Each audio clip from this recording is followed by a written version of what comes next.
আমরা যারা ভ্রমণ পিপাসু মানুষ যখন ঘর থেকে বেরোই শুধুই সামনের রাস্তাটাই দেখতে পাই, জানতে পারি না কোন বাঁকে লুকিয়ে আছে এমন এক মুহূর্ত যা চিরতরে বদলে দেয় আমাদের সমস্ত হিসাব নিকাশ।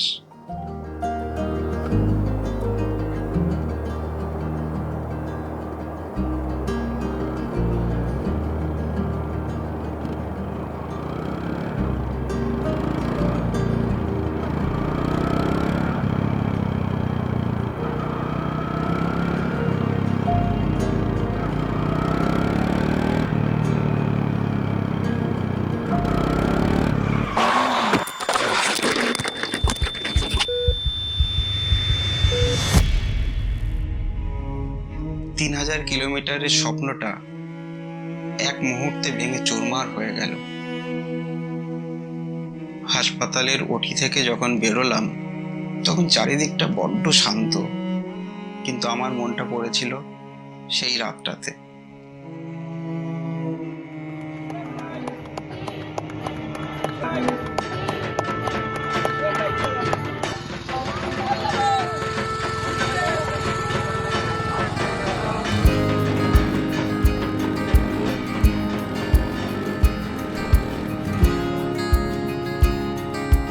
অক্টোবর মাস, সেদিন পুরো শহর মেতে আছে দুর্গোৎসবে।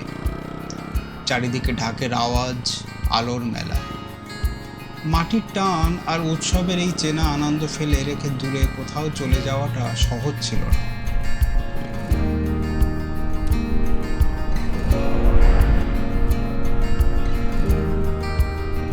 সামনে তখন মাইলের পর মাইল নিস্তব্ধ হাইওয়ে, আর মনের ভেতর এক তীব্র জেদ, লক্ষ্য একটাই, হিমালয়।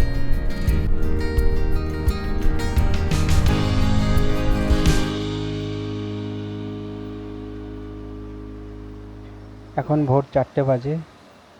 এই মুহূর্তে আমি কিষানগঞ্জ পৌঁছে গেছি। দেখতেই পাচ্ছেন সাধারণ মানুষের আনাগোনা শুরু হয়ে গেছে।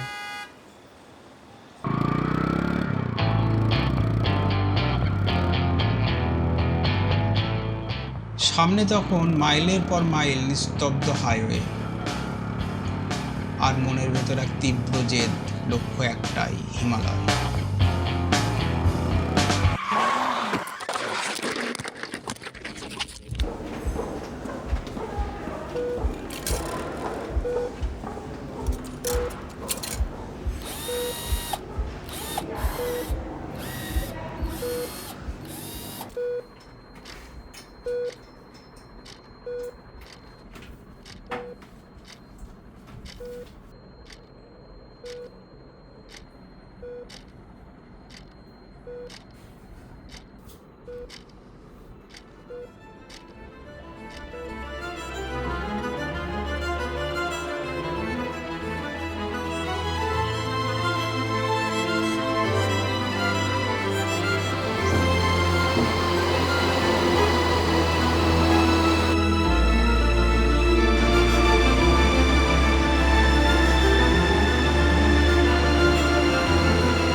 রাইডার হিসেবে আমার অহংকারটা হয়তো ওই পিচ রাস্তাতেই ভেঙে চূর্ণ হয়ে গেছিল।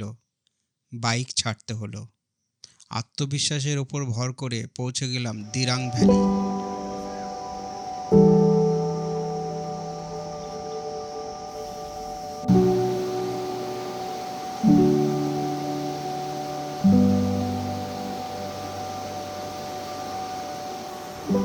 এই মুহূর্তে আমি বসে আছি দিরাং ভ্যালির একটি প্রাচীন মনপা হেরিটেজ ভিলেজে, দিরং জং।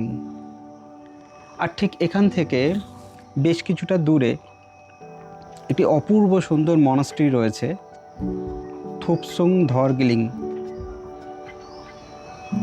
অপূর্ব তার কারুকার্য। চলুন একবার ঘুরে আসি।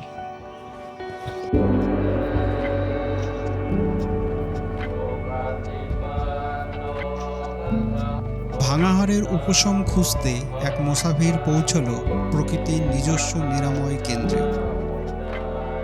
আজ রবিবার।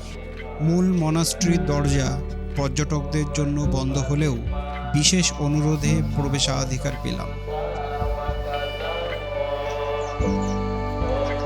সেখানে বন্ধ ছিল না জীবনকে চেনার পাঠ।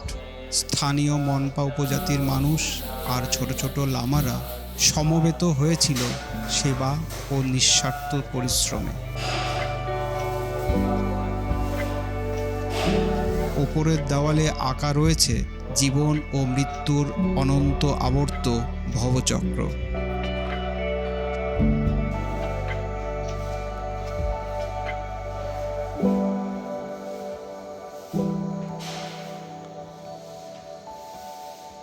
অথচ সেই গম্ভীর দর্শনের নিচে দাঁড়িয়ে এই নিষ্পাপ শিশুরা কোনো ক্লান্তি ছাড়া কেবল এক অনাবিল আনন্দে মন্দিরের সেবায় মেতে আছে। এই দৃশ্যটাই বুঝিয়ে দিল হিমালয়ের কোলে জীবন কতটা সহজ, কতটা অহংকারহীন।